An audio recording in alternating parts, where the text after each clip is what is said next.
Olá, pessoal! Prontos para mais uma aula? Essa aula será de matemática e suas tecnologias. E vamos trabalhar a habilidade de analisar informações expressas em gráficos ou tabelas como recurso para a construção de argumentos. Boa aula! Olá, pessoal! Meu nome é Nunes. A aula da vez é tabelas e gráficos. Vamos analisar o assunto sugerido pelo Enem. Analisar informações expressas em gráficos ou tabelas como recurso para a construção de argumentos. Muitas vezes, no nosso dia a dia, a gente, para analisar uma decisão, a gente fica exposto a tabelas, a gráficos, e se nós utilizarmos esse recurso, cálculos que poderiam ser extremamente trabalhosos, a gente poderia eliminar. Eu tenho aqui um problema que foi proposto pelo próprio Enem, que se o aluno lançasse mão das tabelas que foi proposto no exercício, ele não precisaria fazer cálculo algum para resolver o problema. Veja só, o Enem, em 2011, propôs o seguinte problema. Ele colocou para o aluno analisar 3 investimentos. Investimento A, investimento B, investimento C. E ele disse o valor da rentabilidade de cada um desses investimentos. O investimento A rende 3% ao mês. O investimento B rende 36% ao ano. E o investimento C rende 18% ao semestre. E o Enem pedia para que o aluno verificasse qual ou quais desses investimentos seria melhor. Será que tem um que é melhor que os outros? Será que tem alguns, 2, que são iguais? Enfim, o Enem pedia para que o aluno analisasse. Claro que isso seria fácil se você fizesse uns cálculos. Conhecendo um pouco de juros compostos, você conseguiria chegar no valor. Mas o Enem, nessa prova, deu uma tabela que foi essa. O Enem dava essa tabela no problema. Mostra nessa tabela uma equivalência da rentabilidade de 3% ao mês. Repare nela. Nessa linha, o Enem mostrava que uma rentabilidade de 3% ao mês, durante 3 meses, esse N, na verdade, são 3 meses. Uma rentabilidade de 3% ao mês, durante 3 meses, tem uma rentabilidade de 9,3%. O Enem estava dando uma tabela de equivalência da rentabilidade de 3%. Repare na próxima linha. Durante 6 meses, como é que a rentabilidade de 3% ao mês variava? Durante 6 meses, um investimento que rende 3% ao mês, ele vai render 19,4%. É um erro muito comum as pessoas fazerem uma conta de maneira linear. 3% ao mês, então quer dizer que em 3 meses dá 9%. Errado. 3% ao mês, então quer dizer que em 6 meses, 3 vezes 6, 18. Errado. É um pouquinho mais. O que está em voga aqui, turma, é uma coisa chamada juros compostos. E você fazendo o cálculo, você chegaria nisso. Só que foi passada essa tabela. A tabela dá a informação para você sem que você tenha que fazer cálculo e de uma maneira até mais rápida. Imagine que se você estivesse num aeroporto, todos aqueles voos que vocês veem, os horários, imagine se fosse passado para nós na forma de texto. Pô, seria uma loucura. Por isso que uma tabela nos dá uma informação quase que precisa e rápida. É o que está acontecendo aqui no Enem. Repare só, nessa linha, o que nós temos?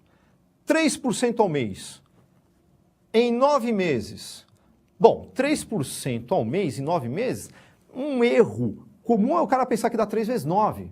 27% não é, é um pouco mais. Quanto que vai dar? Repare, 30,5%. E ao longo de 12 meses, 42,6%.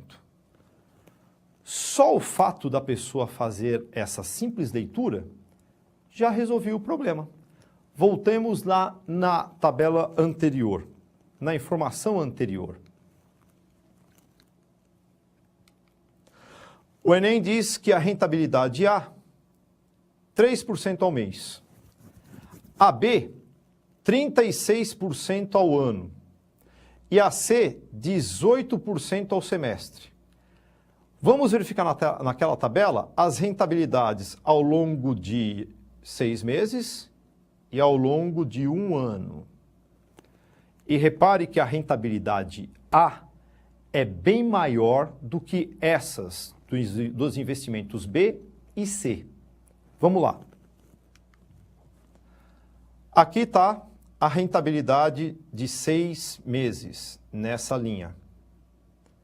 E aqui está a rentabilidade de 1 ano do investimento A. Na tabela anterior, o investimento de 1 ano era 36%. Aqui está dando 42%. No dado anterior, o investimento, a rentabilidade em 6 meses dava 18%. Aqui dá 19,4%. Indo adiante, a gente vê que o rendimento daquele investimento ao longo de 1 mês, os 3% ao longo de 1 mês, em 1 semestre, 19,4%. Em 1 ano, 42,6%, portanto. A rentabilidade do investimento A, ela é maior do que as rentabilidades dos investimentos B e C ao longo dos tempos deles. E a gente chega nisso sem fazer cálculo algum. Isso é o que faz quando a gente ler uma tabela, a gente fica resolvendo os problemas de uma maneira mais simples, sem que você tenha que usar cálculos exagerados. Repare nesse outro exemplo. Um hotel percebe que quando cobra R$ 120 por quarto, os seus 30 quartos ficam todos ocupados. E a cada aumento de R$ 5, nota-se que um quarto esvazia. Qual a quantidade ideal de quartos ocupados para que se tenha a renda máxima? Para a gente calcular essa renda máxima, a gente poderia fazer um cálculo simples, mas iria exigir da gente o quê? Um trabalho que poderia ser desnecessário se nós tivéssemos um gráfico para informar isso. Mas o trabalho que a gente teria seria mais ou menos esse. Cobrando R$ 120, nós temos 30 quartos ocupados, o que vai nos dar uma renda de 3.600. Como é que eu obtive isso? Fiz um produto. Número de quartos vezes o preço por quarto. Se nós aumentássemos 125 para R$ 125,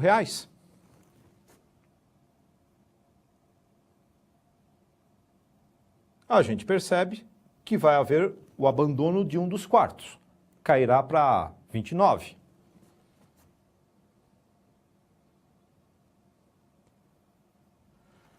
Se nós fizermos esse cálculo, a gente percebe que vai dar 3.625.